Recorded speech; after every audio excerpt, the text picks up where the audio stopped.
আমরা মানুষরা বড্ড অদ্ভুত। কখনো কখনো কিছু স্বপ্নকে এত বেশি ভালোবেসে ফেলি যে সেগুলোর জন্য নিজের সব কিছু বাজি রাখতেও দ্বিধা করি না। বুক ভরা আশা নিয়ে কাউকে বিশ্বাস করি, কাউকে নিজের চেয়েও বেশি আপন ভেবে বসি। মনে হয় এই মানুষটাই তো আমার সব, এই স্বপ্নটাই তো আমার বেঁচে থাকার কারণ।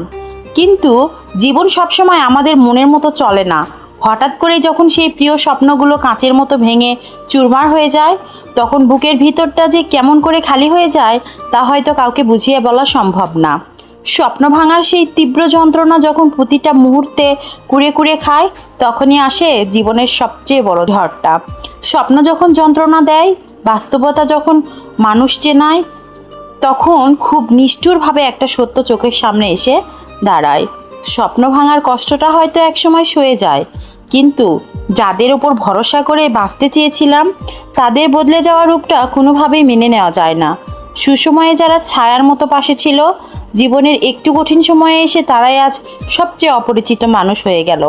বাস্তবতা আসলেই বড্ড নির্মম, কিন্তু এটা চোখের সামনে থেকে সব মিথ্যে আর অভিনয়ের মুখোশগুলো এক নিমিষেই টেনে ছিঁড়ে ফেলে। কে কতটা আপন ছিল আর কে শুধুই পাশে থাকার নাটক করছিল, সব কিছু পরিষ্কার বুঝিয়ে দেয়। আজ বুক ফেটে কান্না আসলেও এই কঠিন বাস্তবতার কাছে আমি কৃতজ্ঞ।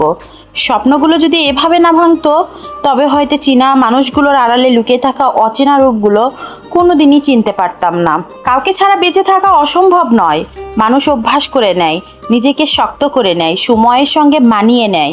কিন্তু কোনো একজন মানুষকে ঘিরে যখন জীবনের প্রতিটি স্বপ্ন, প্রতিটি ইচ্ছে, প্রতিটি আগামী সাজানো হয়ে যায়, তখন তাকে ছাড়া বেঁচে থাকাটা শুধু বেঁচে থাকা না, সেটা হয়ে যায় ধীরে ধীরে নিঃশব্দে মরে যাওয়ার মতো এক যন্ত্রণা।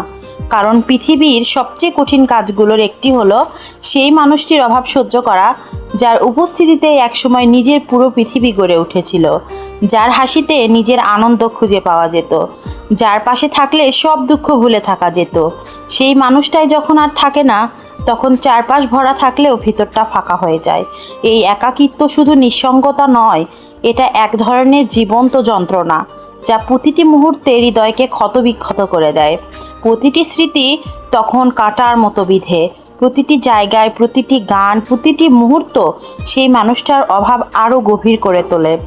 বেঁচে থাকা থেমে থাকে না, শ্বাস চলে, দিন কাটে, রাতও আসে, কিন্তু প্রিয় মানুষটাকে হারানোর পর সেই জীবনে আর কোনো রং থাকে না, কোনো স্বপ্ন থাকে না, কোনো প্রাণ থাকে না, শুধু থেকে যায় এক অসীম শূন্যতা।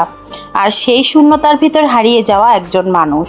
কখনো কখনো জীবনটা এমন এক জায়গায় এনে দাঁড় করায় যেখানে আমরা আর কাউকে দোষ দিতে পারি না, আবার নিজেকেও ক্ষমা করতে পারি না।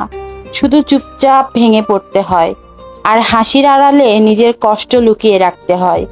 সবচেয়ে বেশি কষ্ট লাগে তখন যখন আপনি কাউকে পুরো হৃদয় দিয়ে ভালোবাসেন, বিশ্বাস করেন, নিজের থেকেও বেশি গুরুত্ব দেন, আর সেই মানুষটাই একদিন এমনভাবে দূরে সরে যায় যেন আপনি কখনো আর তার জীবনের কোনো অংশই ছিলেন না।